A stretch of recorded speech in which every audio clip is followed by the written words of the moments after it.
Okay, so it's a party. Yes. But about TV. Yes. Join us every Monday for TV Party, where we'll talk about the news of the moment, the best episodes of the week, and what we can't wait to find sitting on our DVRs. We'll also chat with actors, writers, and experts about TV, elect classic characters to our Hall of Faces, deep dive into full seasons of some great shows, and more. Find us at Consequence of Sound, iTunes, or wherever you procure fine podcasts. Oh, Clint, one more thing. Is it open bar? It's BYO. Oh, got it.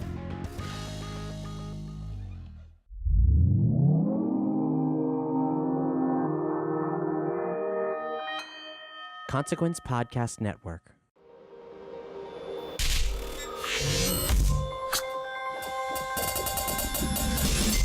Welcome to another edition of Kyle Meredith With. It's an audio interview series presented by WFPK Independent Louisville at WFPK.org, Consequence of Sound, and the Consequence Podcast Network. Before we get into the interview, do me a favor. Wherever you're listening from right now, hit the subscribe button. We put out multiple interviews every single week, and we'd love for you to keep up with all of those, whether you're listening to the podcast at iTunes or wherever you get your podcasts from, if you're listening on YouTube, or if you're checking us out on Spotify. Hit the follow button there and subscribe away. I'm Kyle Meredith. Today my guest is Jill Sobule. She's back with a brand new record called Nostalgia Kills. It's her first album in quite some time. We're going to talk about how it sort of ties into another project that she's doing called #Fuck7th-grade. We'll get into the nemesis that sort of spurred some inspirational fire, the idea of it being a concept record, working with John Doe, Wayne Kramer, and Ben Lee, and her brushes with fame. It's one of my most recent favorite records. It's Kyle Meredith with Jill Sobule. How are you, Kyle? It is great to be talking to you again on the radio side of things, to have an album that, you know, we've had so much fun embracing around here with Nostalgia Kills. Congratulations on this. Thank you. I'm really excited about it. I mean, I'm really proud. Yeah. So, and I'm not usually a proud person, but I am. Usually with the records, I'm like, oh, I should have put this one on, or but this one, I'm not questioning it. Where should we start on this? I feel like maybe part of the story at least starts with a certain nemesis, which is a great story that I've loved reading from you, and I'd wonder if you would tell that story for us. Well, okay. About a year and a half ago, I was in Los Angeles at some kind of obnoxious industry party, and I was just walking around, and I like to flit around at parties and go for like an hour and then go home. So I noticed there were these three guys who were talking. One guy, I don't know, if publisher, music thing, he goes, yeah, I'm telling you, writers, artists after 40, they can't write a relevant or good song anymore. I can tell you. And from my experience, and the guy looked like he was like 25 too. And and I'm really shy when it comes to not knowing people. And I just walked up to him, and I was like really nervous. And I go, I don't know if I said sir, but something like, sir, you're an idiot. Nothing else could come out. And I walked it back. And I don't know who he is or what he is, but he's been my nemesis ever since. It's so interesting. I mean, around here, it never occurred to us that, you know, like, I don't know, I just added the new record from Marianne Faithfull, you know, today. It just went into rotation as well. And just on and on and on. What a bizarre comment, because I know any artist will have their, the times when maybe they're not writing at the top of their game or whatever, but I've never thought that maybe age plays a part of that. It enraged me, and it made me, because there was a time, I think it was also during a period of time when I was, had a breakup, and I was feeling pretty creative, and I was writing some stuff, and a lot of that is on Nostalgia Kills, so he gave me an extra push, though. Well, that is worth bringing up here, because it's not this bro who sort of spurred everything. Like you had been writing, there had been songs in play already, and it does go in to form a bit of, do you call it a concept record? In a way it is. And what was interesting was Ben Lee, who I had help me produce and kind of curate the record, whereas I gave him tons of songs, and he picked these songs. And there is it's kind of a reflection of looking back. I mean, it really is. There's a certain nostalgia aspect to the stories, but yet it's also a warning of, to move on. And I think it is one of my most contemplative records. I don't know, when you're mining your past, though, I mean, do you put any parameters as to when you were looking into, or I mean, and it sounds like, when you've got a group of songs like this, maybe that's not so structured in that way, but you're not usually one to to mine the past in your songs like that, I guess, and that I think that's what makes this interesting. So is it like, it's this one point in my life, or these several points in my life that these kind of touch on? Well, yeah, interesting, because at the same time, and there's a few songs that are on. I've been working on a theatrical piece, a one-woman show, and we did it at Joe's Pub in New York, just a reading of it, and the Pittsburgh City Theater has commissioned it, and it's called, I can't say the whole thing, but the working title is #F. You can actually say it. Have at it, please. #Fuck 7th grade. Which I think I already had songs written that seemed to be from that time. I mean, I think Freud might have got it wrong, where it's not those first few hours or weeks or months. It's 7th grade. Yeah. It messes you up. I don't think you ever get over it.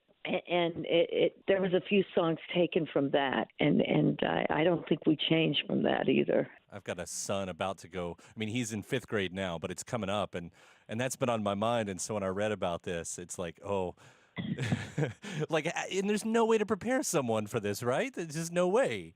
Well, not everyone, and also I was saying, no matter how cool or wonderful your parents are, you're still going to suffer. You're still going to be a mess.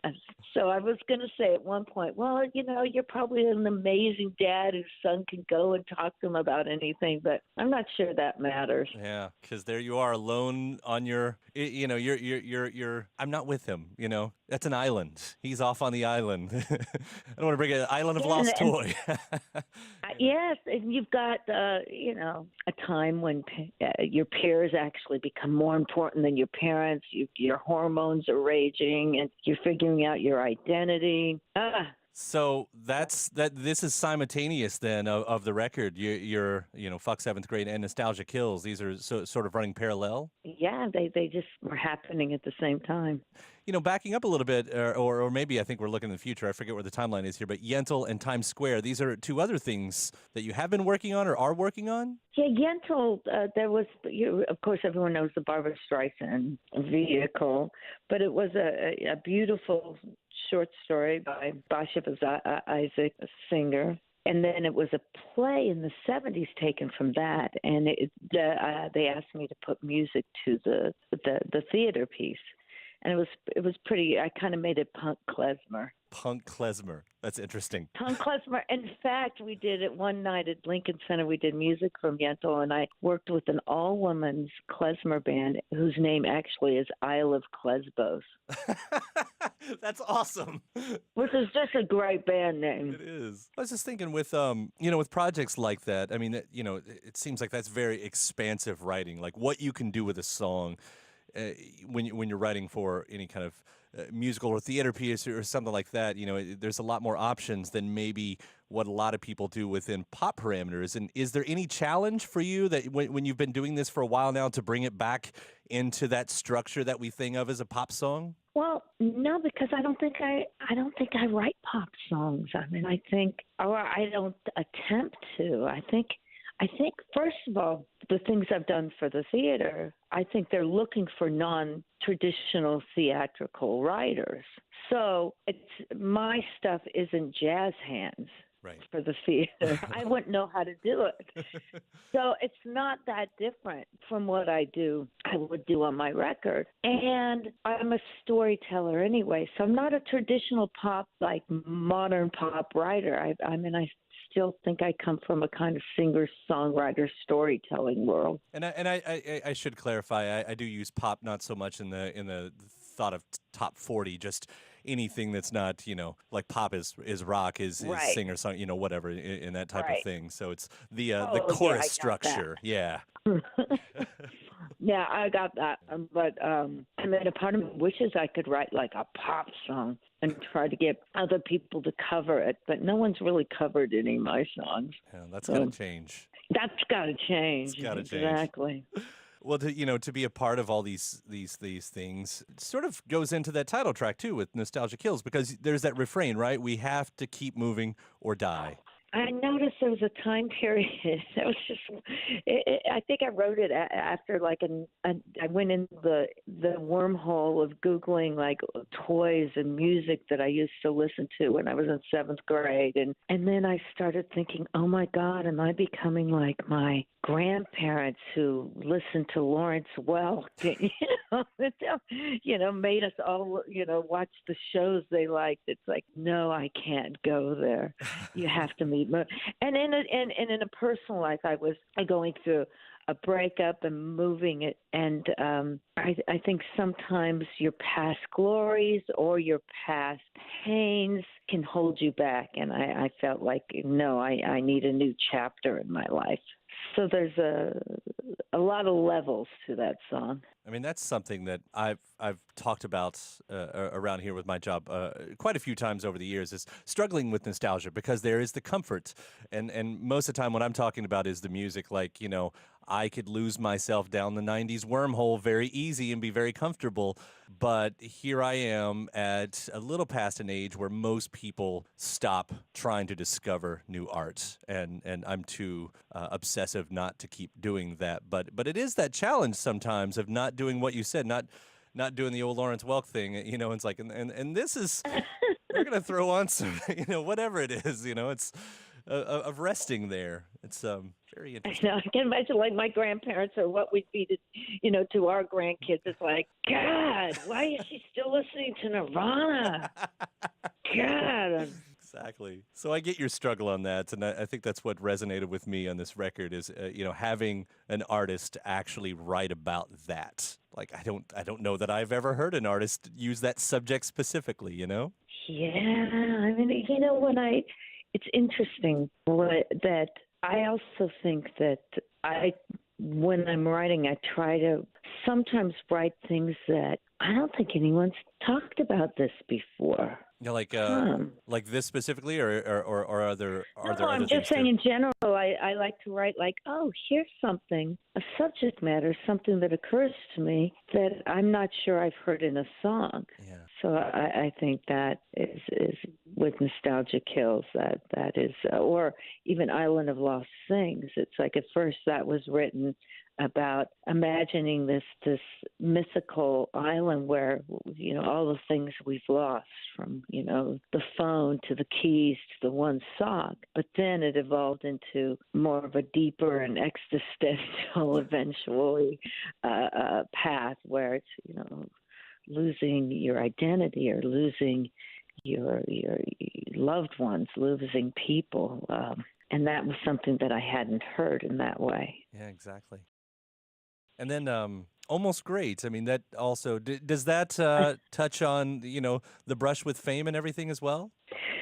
Well, yeah. I mean, I think I had a couple hits in the '90s, and as opposed to some of my peers who were, like I said, I think, I don't know if I had it wasn't a lack of ambition. I've always had an ambition, but there's that part of me that a touch of being a slacker, a touch of being, no, I just want to write what I want to write, and not being calculating to figure out how to play the game, whatever that game is. And so I think Almost Great is this kind of a satirical look back on, there were all these, I almost made it. I was almost there.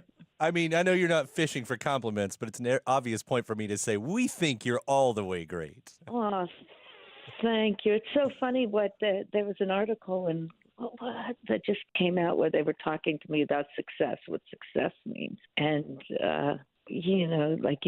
one person could say, yeah, you were successful. It's the whole thing. She was just a one-hit wonder. Well, buddy, did you ever even have one hit? Right. Did you,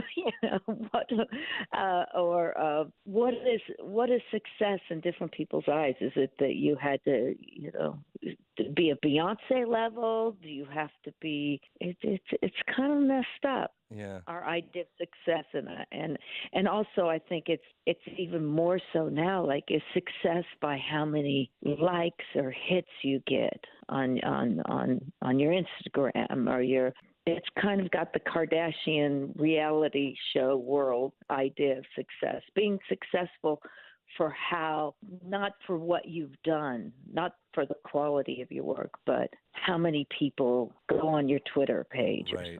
And then even when you're the artist and you've got a song that's doing, that is making the big bucks for that moment or whatever, or the attention rather. It's usually about like, okay, so that's happened. How do I continue that? To me, that success when you're the one in the middle of it is never felt because you're always wondering about the next step. Like, what do I have to do next? Yeah, I mean, in fact, I wish there was a part of me that when, say, in the 90s, mid-90s, when I had Kiss the Girl and Supermama, and you know what?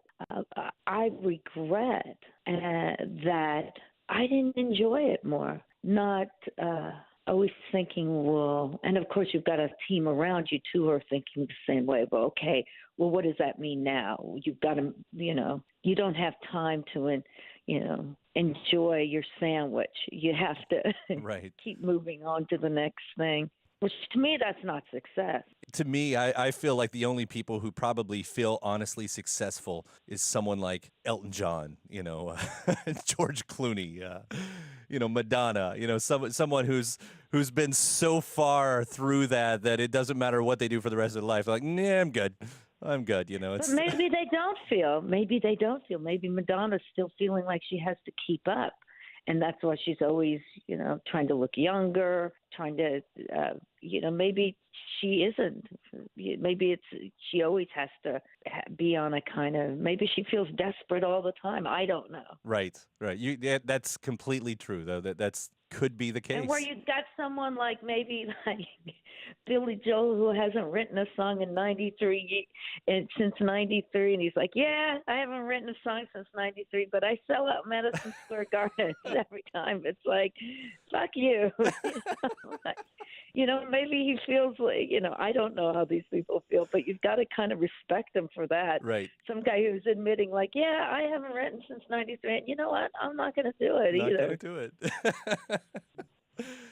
I'll bring it back to this record too with Nostalgia Kills because it sort of wraps up with a cover with Ooh Child, and this is the turnaround. Is this you talking to that 7th grade you like things are going to get better? Well, yeah, there's a song of mine called Headphones, and it's really about me, the junior high school girl who was, I was pretty much of a loner and confused and depressed, and the one thing that saved me was the music, of course. And I had an older brother, 6 years older, so I had the cooler music than my peers did. But I remember having these huge ass headphones, and I would just after school I'd just be listening to music till late at night, early in the morning, and so it's kind of I mentioned at the end of the song some of the songs that somehow touched me or meant a lot to me. And I mentioned Ooh Child for some reason. That was a song that gave me hope. And after we recorded that song, I was just in the studio playing as a goof, Ooh Child, and we said, let's record it. So, yeah, the album ends with that. I mean, it's a great way to end this story, too, because that is definitely something that I would tell my son or any person going through that part of their life. Like, this is gonna be a little rough. You will experience turbulence, but it'll get better. Yeah, I mean, that's the thing is you tell kids, it's like, what is it? Youth is wasted on the young, or whatever that quote is. Yeah. The thing that I didn't know back then is that everybody was miserable for the most part. And I wish I would have. You thought you were the only one, and I wish I would. That would have given me some amount of comfort to know everybody else felt this way. Well, and before I get off, I'll also point out we're such big fans of John Doe and Wayne Kramer, and seeing that they were on your album as well. That's exciting. Oh, Wayne! I've known both of them for over 20 years, and they've both been such almost mentors. They've been so supportive and so good to me. And I think I'm going to go down to Austin and do the song that I wrote with John, and we'll do a little video of the duet we did. It's very romantic. It's fun. And you, by the way, you've worked with Wayne with Jail Guitar Doors too, right? Yeah, I've played many a prison with Wayne, and Wayne is one of my heroes. I mean, he does the good work. He's incredible. Yeah, he organizes, as you know, Jail Guitar Doors, and I've played for 600 inmates, male inmates, and the jail gigs are actually my favorite shows. It's a playing for an audience that is starving for entertainment and starving for people to treat them as human beings. He's doing some great work with that, and I'm happy to hear that you're working. I mean, you do a lot of great work with a lot of different ways, and that's, just one of them. So. Oh, thank you. And I'm coming to your town. You are. You're going to be playing one of our WFPK Winter Wednesdays, which we're very excited about. I think I even squealed a little bit when my boss told me that you were confirmed in November. Yay! Yeah. So. Well, I'm excited to come down. Yeah, we're so excited to have you, Jill. Congratulations on Nostalgia Kills. It's great to have another record from you again in a catalog that's just, we love what you do. Oh, I'm so glad. There's someone there. Thank you. Anytime, every time. We'll I'm see grateful. you in November. All right, I'll see you. All right, take care. Bye. Bye. Hey, a big thanks to Jill Sobule. Again, the new record is called Nostalgia Kills, and it is out now. If you haven't already, please do hit that subscribe button wherever you're listening to, whether it's the podcast version or if you're listening on YouTube or if you're checking us out on Spotify, go ahead and hit follow there as well. After that, you can head over to WFPK.org. That's where I do a show every Monday through Thursday from noon to 3 Eastern, and where you'll also find some bonus episodes of this series. I'm Kyle Meredith. I'll see you next time.